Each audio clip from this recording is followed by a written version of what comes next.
Dans mon établissement, la seule chose qui va vraiment changer par rapport à avant, c'est juste que les élèves auront une salle de classe qui leur sera attribuée. Mais pour le reste, on reste à 30 par classe, on reste avec des classes qui sont surchargées, on reste avec les mêmes horaires de cours. Donc en fait, il n'y a aucune adaptation quasiment qui est faite. Et du coup, l'épidémie, en fait, elle risque juste de reprendre à partir des établissements scolaires.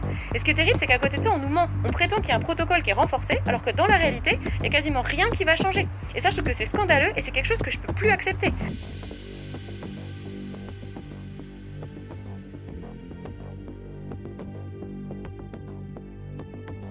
Maintenant, on passe dans le protocole 2 qui signifie des mesures renforcées. Donc ça veut dire notamment éviter au maximum le brassage des élèves, des mesures particulières pour les moments collectifs comme la cantine. Les mesures d'hygiène, d'aération sont renforcées. Moi c'est Diane, je suis enseignante et militante à Révolution Permanente et j'avais envie de faire cette vidéo parce que en fait ce qui se passe dans l'éducation nationale et là ce qui s'annonce pour la rentrée, mais c'est juste n'importe quoi. En fait le truc c'est que comme beaucoup de profs je pense, j'ai envie de retourner en classe, j'ai envie de retrouver mes élèves. Je pense que c'est important que les établissements scolaires ils restent ouverts parce qu'on a effectivement vu qu'avec le confinement, les élèves qui ont plus de difficultés scolaires ou de difficultés sociales, ils s'étaient retrouvés encore plus en difficulté et qu'ils avaient vraiment besoin de nous. Par contre, ce que je supporte plus, c'est qu'on se foute de moi et c'est ce qu'on nous annonce comme mesure là pour la rentrée. Le truc, c'est qu'on est en plein reconfinement, avec une reprise de l'épidémie qui est super forte, dans laquelle on nous demande de faire des efforts parce que les hôpitaux vont être surchargés. Et pour les établissements scolaires, il se passe juste rien. En fait, on a un protocole qui est soi-disant un protocole renforcé, mais dans lequel la seule chose qui change vraiment, c'est qu'on va devoir plus ouvrir les fenêtres et qu'on va devoir mettre des masques aux enfants à partir de 6 ans. Toutes les autres mesures, la limitation du brassage, le fait de permettre la distanciation sociale, c'est des choses qui seront au conditionnel et qui seront faites que si les établissements peuvent se le permettre en accueillant toujours les élèves sur le même temps et en accueillant aussi toujours le même nombre d'élèves. Donc autant dire qu'en fait concrètement il va rien se passer. Moi par exemple dans mon établissement, la seule chose qui va vraiment changer par rapport à avant, c'est juste que les élèves auront une salle de classe qui leur sera attribuée. Mais pour le reste, on reste à 30 par classe, on reste avec des classes qui sont surchargées, on reste avec les mêmes horaires de cours. Donc en fait il n'y a aucune adaptation quasiment qui est faite et ça va rien changer. Et du coup, l'épidémie, en fait, elle risque juste de reprendre à partir des établissements scolaires.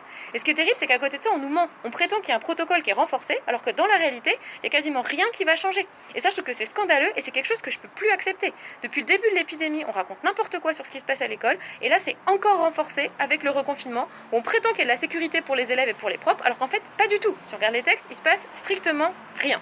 Et en plus de ça, ce qui me rend folle, c'est qu'il y a tout ce qui se passe autour de Samuel Paty. En fait, Samuel Paty, vous le savez, c'est cet enseignant qui a été assassiné juste au début des vacances scolaires et dont le gouvernement a instrumentalisé la mort pour en faire un argument en fait pour ses politiques réactionnaires et islamophobes. Donc en fait l'hommage à Samuel Paty, déjà moi il me posait question parce que je savais pas vraiment ce que je pouvais faire de cet hommage et je savais même pas comment aborder le sujet parce que c'est quelque chose qui a été instrumentalisé comme je le disais par le gouvernement. Mais là, ce qui me rend folle et ce qui est en train de faire exploser aussi dans l'éduc, c'est qu'on nous avait prévu, pour cet hommage, qu'on ferait une minute de silence et qu'on lirait un texte de Jean Jaurès. Mais qu'avant cette minute de silence et ce texte de Jean Jaurès, on aurait un temps de concertation en fait entre enseignants dans lesquels on pourrait discuter de comment nous on a vécu en fait ce drame quoi, et aussi de comment est-ce qu'on allait aborder ce truc-là avec les élèves.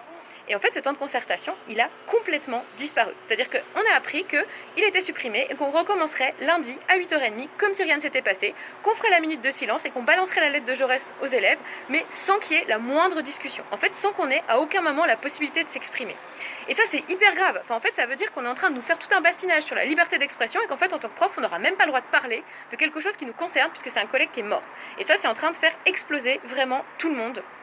Et ça montre bien en fait que le gouvernement, en fait, il n'en a rien à foutre des profs. Tout ce qu'il veut, c'est qu'on retourne en classe, qu'on reprenne nos élèves pour que leurs parents puissent aller bosser.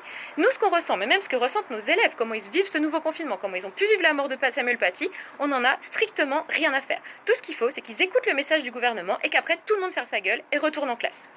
Donc moi, avec mes collègues, on a essayé de demander ce temps de parole il soit maintenu, ça a été refusé. Et donc on va être plusieurs à faire grève demain, alors qu'on n'a pas forcément envie, alors qu'on avait envie de revoir nos élèves, juste parce qu'on n'accepte plus qu'on puisse s'exprimer.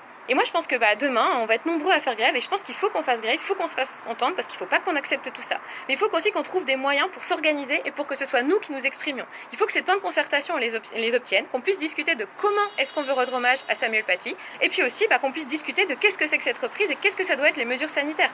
Comment est-ce qu'on peut accueillir nos élèves pour faire notre métier, c'est-à-dire enseigner, et pas pour contaminer, pour que l'épidémie elle reprenne et que finalement on se reprenne derrière encore un autre confinement en disant qu'en plus c'est de la faute des profs, qu'on peut appliquer un protocole sanitaire qui en fait n'existe pas.